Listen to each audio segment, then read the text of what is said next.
কাল রাতে একটা হেলদি টেস্টি খাওয়া তৈরি করেছিলাম, তো সেটাই তোমাদের সাথে শেয়ার করলাম।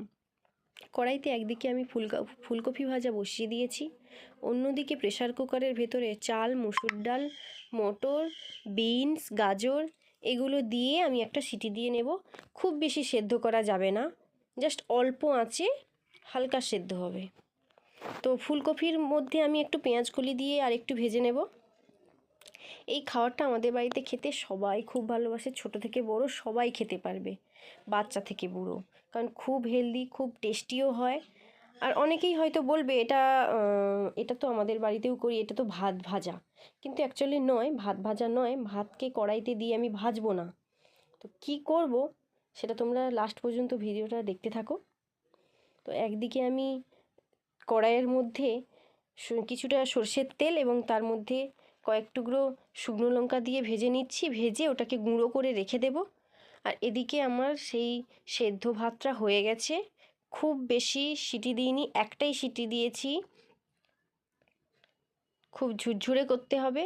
আর আমাদের এদিকে তো প্রচুর ঠান্ডা পড়েছে, তাই ঠান্ডার সময় তো রোজ রোজ রুটি তরকারি খেতে ভালো লাগে না, তাই ভাবলাম এই খাবারটাই করি। আমার বাড়িতে তো আমার বাচ্চা আছে, আমার দাদা শ্বশুরও আছে, তো সবাই খেতে পারবে, সবাই পছন্দও করে এই খাবারটা। তোমরা হয়তো ভাবছো আমি বাচ্চা খাবে, আমি শুকনো লঙ্কা গুঁড়ো করে দিয়েছি কেন।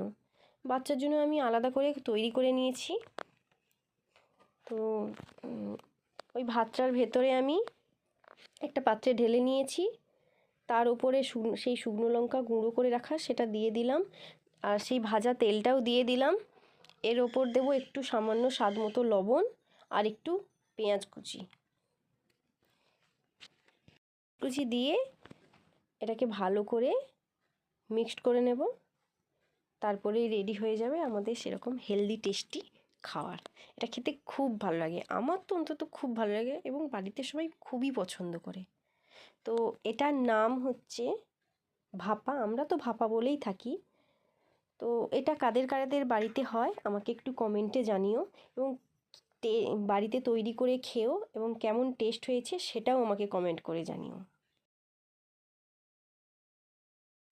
কাল রাতে একটা হেলদি টেস্টি খাওয়া তৈরি করেছিলাম, তো সেটাই তোমাদের সাথে শেয়ার করলাম। কড়াইতে একদিকে আমি ফুলকপি ভাজা বসিয়ে দিয়েছি, অন্যদিকে প্রেসার কুকারের ভেতরে চাল, মুসুর ডাল, মটর, বিনস, গাজর এগুলো দিয়ে আমি একটা সিটি দিয়ে নেব।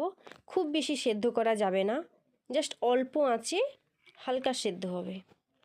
তো ফুলকপির মধ্যে আমি একটু পেঁয়াজ কলি দিয়ে আর একটু ভেজে নেব। এই